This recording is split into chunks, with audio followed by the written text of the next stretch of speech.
एक मुल्क है, उसका अजीब कानून है। कानून क्या है?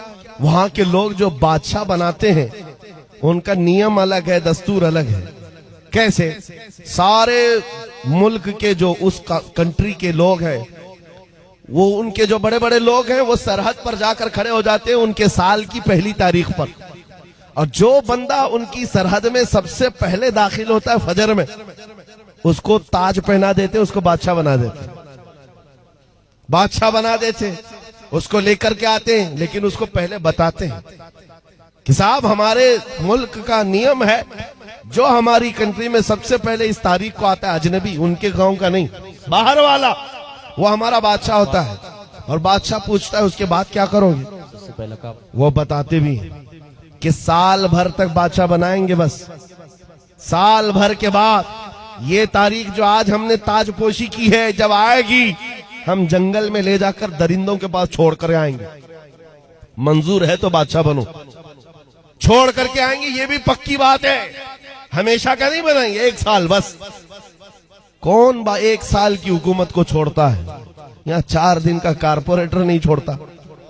मुल्क की हुकूमत किसी को मिल रही हो तो लोग आते थे और एक साल ऐश करते थे। और ये कौम, ये जो मुल्क है, यहाँ के बड़े लोग साल खत्म होते ही उसको उठाकर ले जाते और एक भयानक जंगल में छोड़ करके आते, जहां पहले वाले बादशाहों को भी जानवर खा गए, वो दरिंदों के हवाले हो जाता था।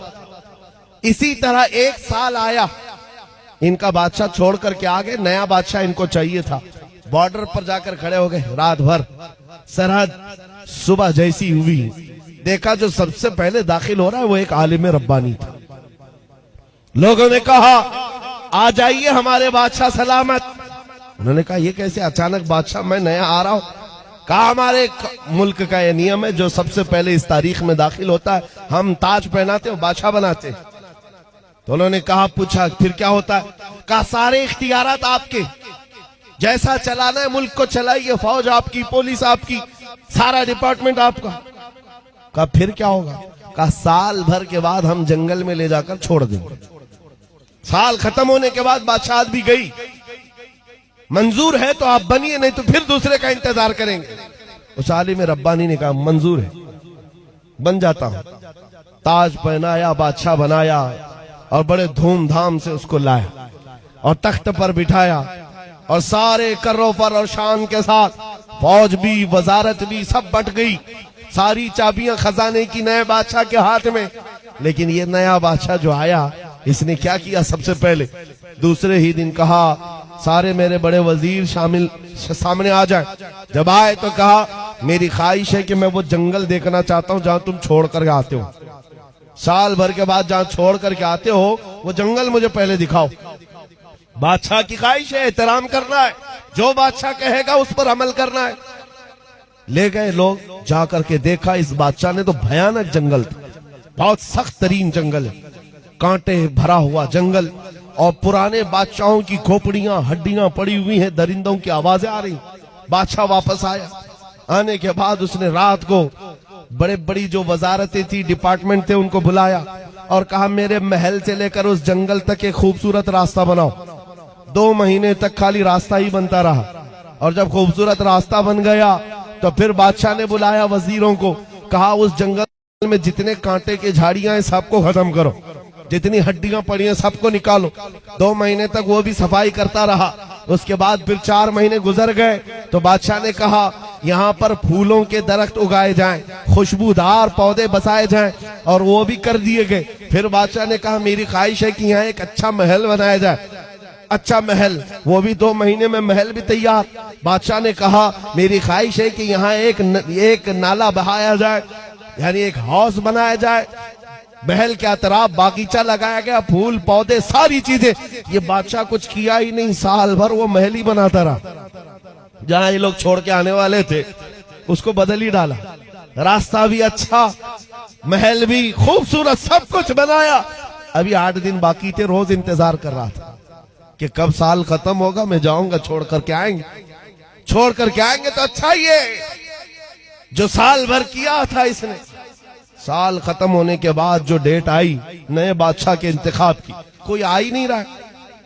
इसने बुलाया, कहाँ है जिम्मेदार लोग जो बादशाह चुनते हैं, मुझे उठाओ जंगल में छोड़ाओ, नया बादशाह ले आओ। सारे आए, कहा बादशाह सलामत, हमारा नियम बदल गया है, हमारा कानून बदल गया। बादशाह ने पूछा क्या हुआ? कहा अब आप हमारे हमेशा के बादशाह, हमेशा के बादशाह हैं। इस बादशाह ने पूछा क्यों? इससे पहले सिर्फ 1 साल की वैलिडिटी थी, अब हमेशा का क्यों? लोगों ने कहा अब तक जो आते थे बेवकूफ थे, अय्याशी करते थे और चले जाते थे, उनको पता होता था कि कहां जाना है, फिर भी अय्याशी करते। पहला अक्लमंद बादशाह हमने देखा जो इस कुर्सी पर बैठकर जहां जाना है वहां की तैयारी कर रहा था, इसलिए हमने सोचा हकीकत में वही बादशाह होता है। इस वाक़े को लिखने के बाद मौलाना जलालुद्दीन रूमी कहते हैं, ऐ नादान तू क्या समझ रहा है, ये दुनिया के अफ्रीका और अमेरिका के किसी मुल्क का किस्सा है? नहीं, ये पूरी दुनिया का कानून है। जब तू पैदा होता है लोग तेरे इंतजार में खड़े रहते हैं, जब तू आता है तुझे बादशाह बना लेते हैं, तेरे इर्द गिर्द तेरे दोस्त अहबाब बनते चले जाते हैं और तुझे बार बार बताया भी जाता है। चंद दिनों के बाद तुझे कंधे पर उठाकर उस कब्रिस्तान में छोड़ दिया जाएगा जहां हड्डियां पड़ी हैं पुराने लोगों की, जहां कांटे की झाड़ियां भी हैं। ये सब चीजें सुनाई जाती हैं और उसके बाद जब तेरा इंतकाल होता है ये लोग तेरी बादशाहत खत्म करके ले जाते हैं और छोड़ आते हैं, फिर नए बच्चे का इंतजार करते हैं। मौलाना रोम फरमाते हैं लेकिन इस रूए जमीन पर कुछ अक्लमंद बादशाह ऐसे भी आते हैं जो बादशाह बनकर जीते तो है लेकिन जब तक कुर्सी पर बैठे होते हैं वो अपने दुरूद सलाम से, अपने नमाज आमाल से, अपने जिक्र अस्कार से उस बाकी जाने वाली सरजमीन को तैयार कर रहे होते हैं और तैयार इतना कर चुके होते हैं कि कौम इनके इंतकाल के बाद इनको उठाकर दफन तो करती है, 800 साल गुजर जाए तब भी कौम कहती है राजा तो हमारा ख्वाजा ही। सुभान अल्लाह, सुभान अल्लाह, मरहबा, सुभान अल्लाह। कौम कहती है कि नहीं कहती है? राजा तो हमारा अक्लमंद बादशाह जिसने जिंदगी में बैठकर इश्क़ रसूल पिलाया और आखिरत की तैयारियां की हैं, उसी को बादशाह बनाया जाता है।